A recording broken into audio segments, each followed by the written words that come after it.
Hey guys, as some of you saw, my VSiN spot previewing the EPL season had some technical difficulties, so I've decided to record this quick video giving you an overview for the EPL, which begins on Friday. So as for the title race, Liverpool are around about plus 170, plus 180 to retain the Premier League title. By doing this, they'll take over Manchester United as the team who have won the English top flight trophy the most times. They levelled them last season, winning their 20th title, their second Premier League. The Premier League, of course, started in 1992. They are the favourites to do so, but I disagree with them being the favourites. I believe, well, not that I necessarily disagree with them being favourites, that does make sense, but I believe the second favourites, Arsenal, at 250 plus 255 to 2, will come through and win the Premier League this season after being the runners-up 3 times in a row. I just feel that now Arteta has the squad depth. Obviously, last season, Arsenal had a load of depth in defence. They focused on that, but they did not sign that number 9 that many felt that they needed. Now they have Victor Gyökeres, and hopefully for Arsenal, they can turn those 14 draws into wins, at least half of them, and that will give them a much better chance of winning the Premier League. They will also be hopeful that they don't get major injuries. Last year, they had Odegaard injured. They had Saka injured. Odegaard underperformed throughout the season, even when he returned.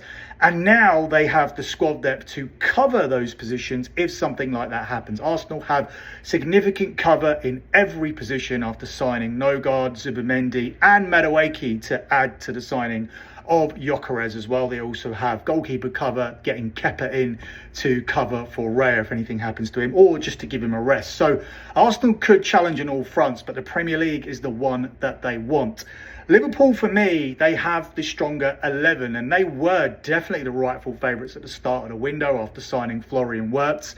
Then we know what happened with Diogo Jota, which was massively unfortunate. They then sold Luis Diaz to Bayern Munich and Darwin Núñez, probably thinking that they were going to get Alexander Isak, but they didn't. So now they've only secured the signing of Ekitike, and they need him to hit the ground running. They need Cody Gakpo to improve, and they need Mo Salah to be the same Mo Salah that he was last season. And Mo Salah put up absolutely ridiculous numbers. But Mo Salah and Virgil van Dijk, who Liverpool fought to keep in contract negotiations, are now both the wrong side of 30. They let Trent Alexander-Arnold go, even though he was the youngest of the trio and he's gone to Real Madrid, but they fought to keep Van Dijk and Salah. I don't think Salah can replicate those numbers. He's not getting any younger, and Salah has notoriously underperformed after both Ramadan, which happens every year, and the AFCON Championships. And the AFCON Championships are happening this season. So not only is Salah going to be missing for 7 or 8 games, but he also notoriously underperforms after this championship.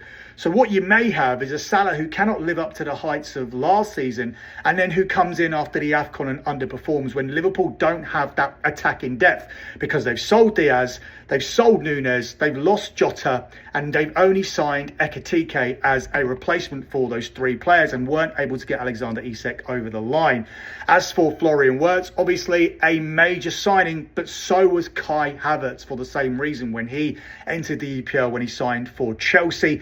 He was tearing it up in the Bundesliga for the same team, and I would argue Florian Wirtz has better players around him to make him look better. That's why Bayer Leverkusen snatched the Bundesliga title away from Bayern Munich, because Xabi Alonso built an incredible team and Florian Wirtz was a large part of it. In fact, he was the key man.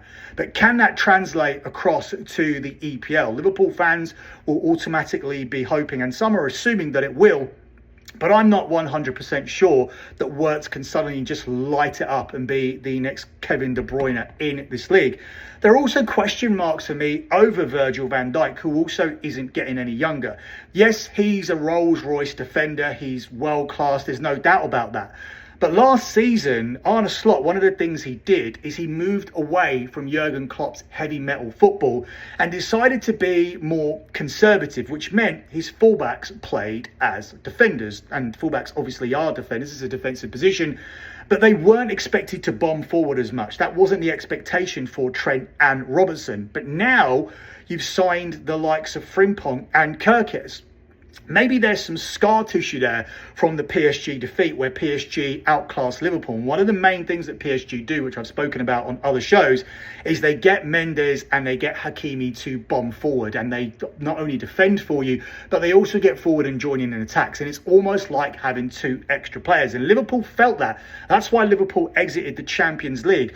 Whilst a lot of what Slot did was very good and improved upon what Jurgen Klopp did, and they were able to conserve energy and have energy in their legs come the end of the season, even though they didn't need it because there wasn't a title race. And that wasn't ultimately the reason why they didn't win the Champions League or why they exited the FA Cup. That was largely down to Arne Slot rotating at the wrong time, and they had a massive emotional letdown in the cup final against Newcastle, which was just a bad performance. Nothing came down to energy. Nothing came down to fitness, which was often the thing that you could throw at Jurgen Klopp and his teams, who played so much heavy metal football throughout the season, didn't have the squad depth to cover those positions, and ran out of energy when it came down to the end of the title race, often being eclipsed by Man City. That wasn't the case last year because Arsenal weren't in the race and neither were Man City. But now, after losing to Paris Saint-Germain, suddenly, after having more conservative fullbacks, he's now signed Kirkes and Frimpong, and the expectation is they will bomb forward.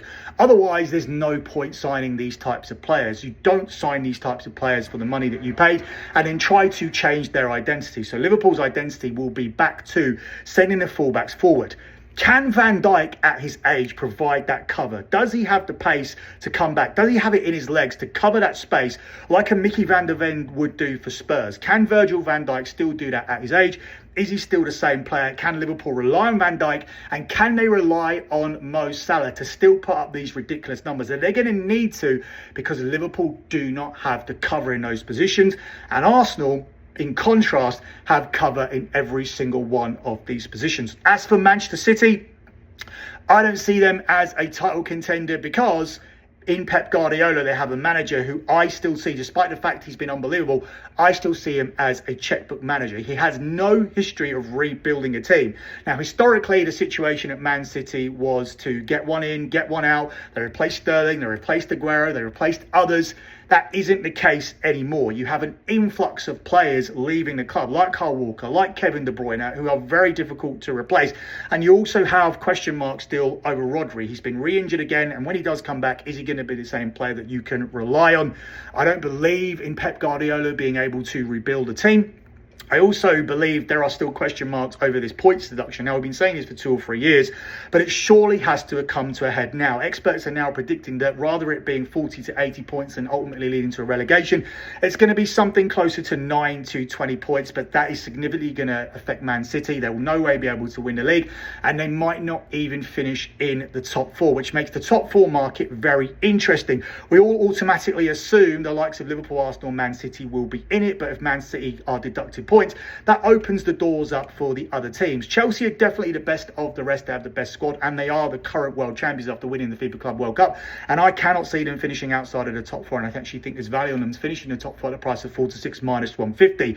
But what about the best of the rest? Can they creep in at odds of 3 to 1 on Manchester United and 3 to 1 on Newcastle, 4 to 1 on Villa and 5 to 1 on Tottenham? Can they creep in, especially if Man City suffer a points deduction? I think out of those teams, not just because I'm a supporter, I think Manchester United are significantly the strongest. They don't have to play European football. Tottenham, Aston Villa and Newcastle have done very underwhelming business in this window, whilst Manchester United have done massive business.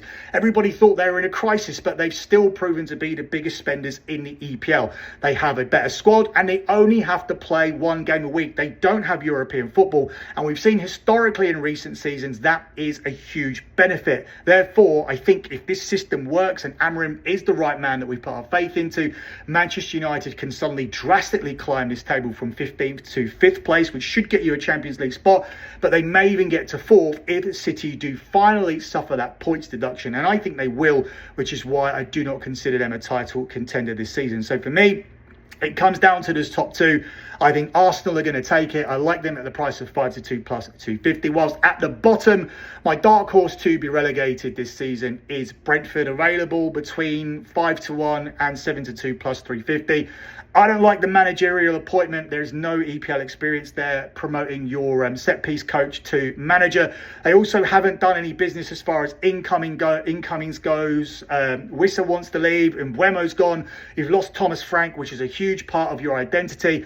I don't think Brentford, for me, have a Premier League squad. Therefore, I find it very difficult to see how they're going to survive. When if they do go down, this will break the pattern that we've been seeing of all of the promoted clubs being relegated once again. It's happened for the last 2 years, but I think that trend will break this season. I think Leeds are more than capable of staying in the EPL. Sunderland have spent a lot of money, but I don't ultimately think it's going to help them. And I think Sunderland and Burnley will go back down, and I think they will be joined by Brentford. So that is my very, very quick Premier League preview. If you want to get all of my EPL content, check out the EPL show on the Sports Gambling Podcast Network every week. That's where I'll be posting that's where I'll be giving my leans for match day 1. But if you want to get all of my official plays that go towards my tracked and transparent spreadsheet, head over to lockbetting.com, where I have delivered 146 months in a row of transparent and tracked profits. Transparent and tracked because you can see all of the spreadsheets posted to my Instagram account, where you can follow me, which is @lockbetting. One more time, that's @lockbetting. Thanks for listening.